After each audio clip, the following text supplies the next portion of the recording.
The air hung heavy and still in the warehouse, thick with the smell of dust and mildew. The oppressive atmosphere seemed to cling to their skin, making every breath feel labored and every movement sluggish.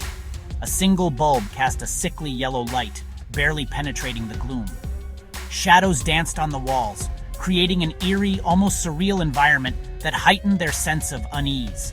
Ireti, Chinedu, and Ebel huddled closer, their breaths misting in the cool night air. They were not alone. The silence was punctuated only by the occasional drip of water from the ceiling, each drop echoing like a distant heartbeat. Deliver this. No questions, no mistakes.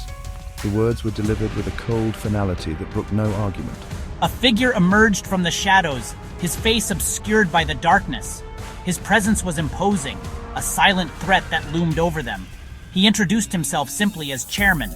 The name carried weight, a sense of authority that was palpable even in the dim light.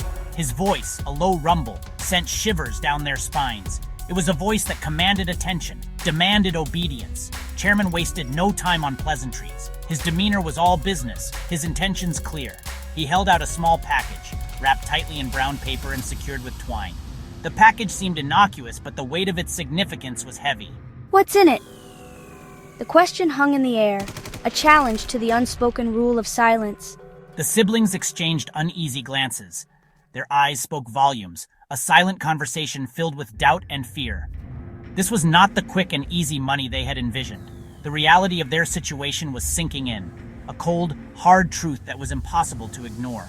Ireti, the eldest, felt a knot of apprehension tighten in her stomach. She had a bad feeling about this, a sense of impending doom that she couldn't shake. She knew, with a certainty that chilled her to the bone, that this was trouble, the kind of trouble that could change their lives forever. But the allure of easy money, the promise of a way out of their poverty, had clouded their judgment. It was a temptation too strong to resist. They were trapped, caught in a web of their own desperate weaving. The choices they had made had led them here, to this moment of reckoning. The package felt heavy in Chinedu's hands, heavier than its size would suggest. It was as if it held not mere contents, but the weight of unspoken questions, of secrets better left buried. The silence in the warehouse pressed down on them, broken only by the rustle of the package and the hammering of their own hearts. What's in it? Ebel, the youngest, fidgeted nervously, her eyes darting between her siblings and the shadowy figure of Chairman. Chairman's eyes glinted in the dim light. That's not your concern. Just make the delivery. And remember, no police, no detours. Fear, cold and sharp, pierced through Ireti's resolve. She wanted to refuse, to turn and run, to pull her siblings away from this dangerous game. But the words wouldn't come. The weight of their poverty, the desperation that had driven them to this point, held her captive.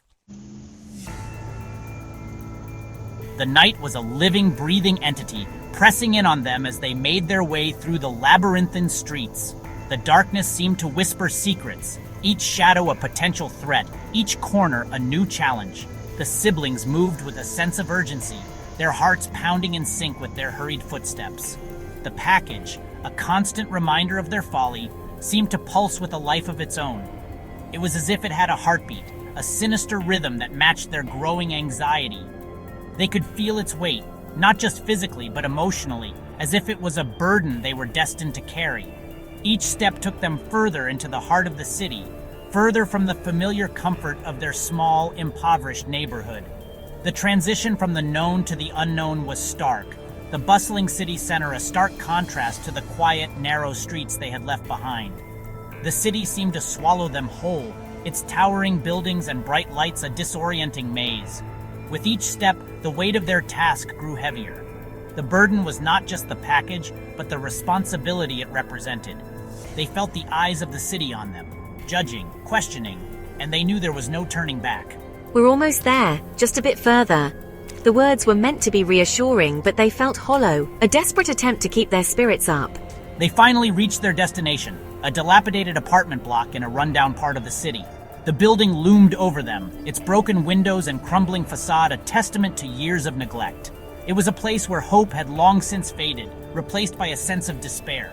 The air hung thick with the smell of stale food and despair. Every step they took echoed in the empty hallway, the sound amplifying their sense of isolation.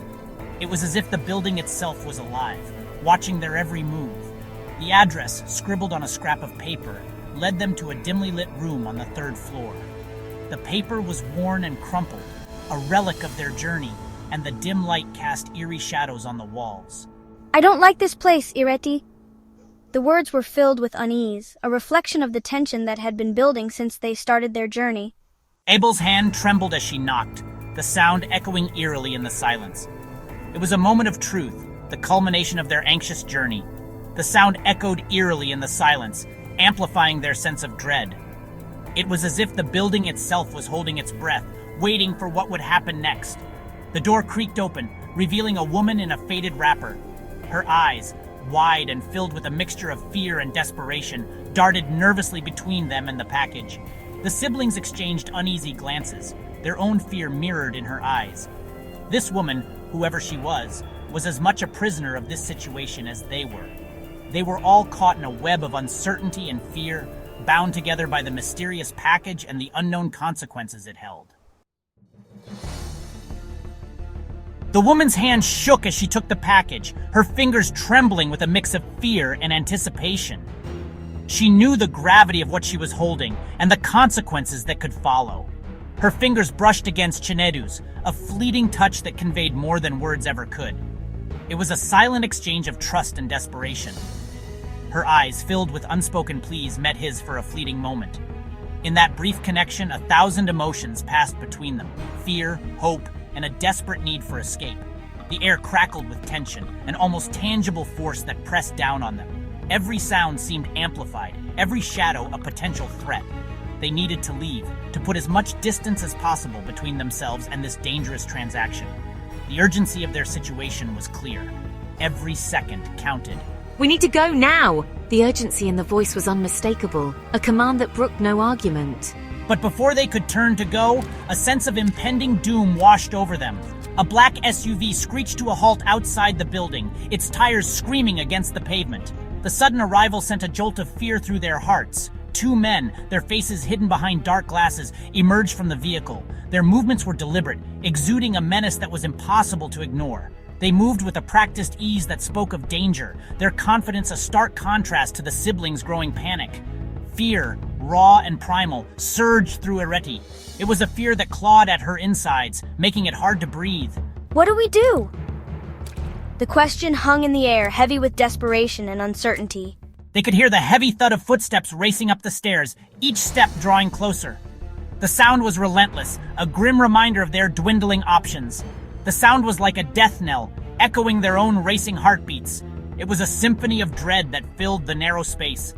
They were caught in a trap, the jaws closing in around them. Every exit seemed blocked, every path fraught with danger. Hurry this way! The urgency was palpable, a desperate bid for survival. The siblings knew they had little time. Every second was a precious commodity they could not afford to waste. The shadows seemed to close in, suffocating them with the weight of their choices. The darkness was both a cover and a threat, hiding them from view but also concealing unknown dangers. Adrenaline surged through their veins as they plunged into the darkness, their lungs burning with exertion. We can't stop now, not if we want to see another sunrise. I know, but I don't think I can keep up much longer. Just a little further, Femi. We have to keep going. They ran blindly, desperately, through a maze of narrow alleys and darkened streets.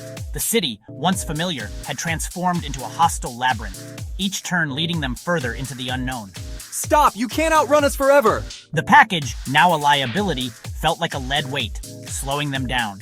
Ireti risked a glance over her shoulder.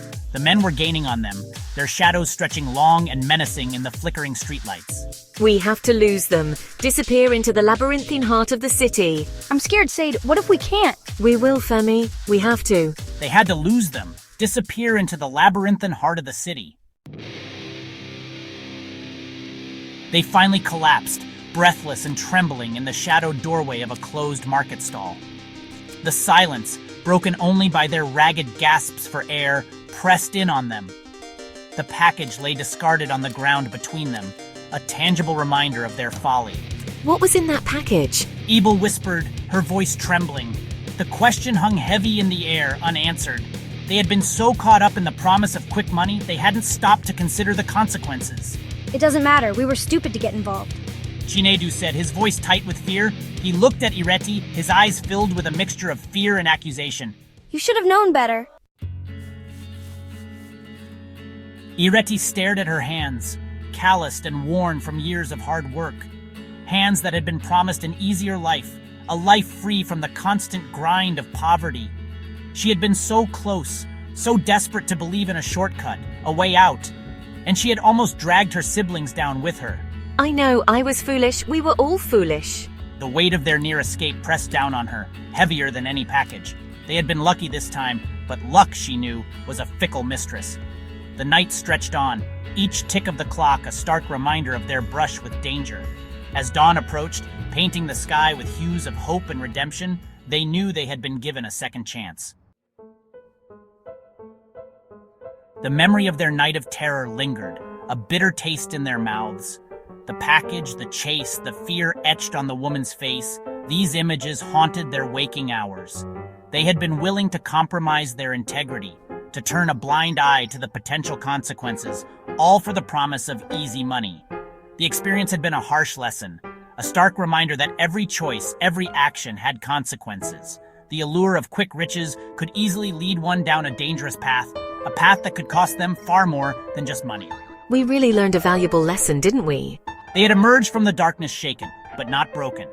They had learned a valuable lesson, a lesson bought at the price of their innocence. The rising sun cast long shadows as they made their way home, their steps lighter, their hearts a little less burdened. They had looked into the abyss and had been given a second chance. They would not squander it. The streets they walked now seemed different, the air cleaner, the sounds of the city less jarring. They had walked through fire and had emerged, singed but not broken. They had found strength in their shared experience, a newfound respect for the value of honesty and hard work. The journey ahead will be long, the path not always easy. But they would face it together, guided by the hard-won wisdom of their experience. They had learned that true wealth lay not in material possessions, but in the strength of their bond, the integrity of their character, and the unwavering hope for a brighter future.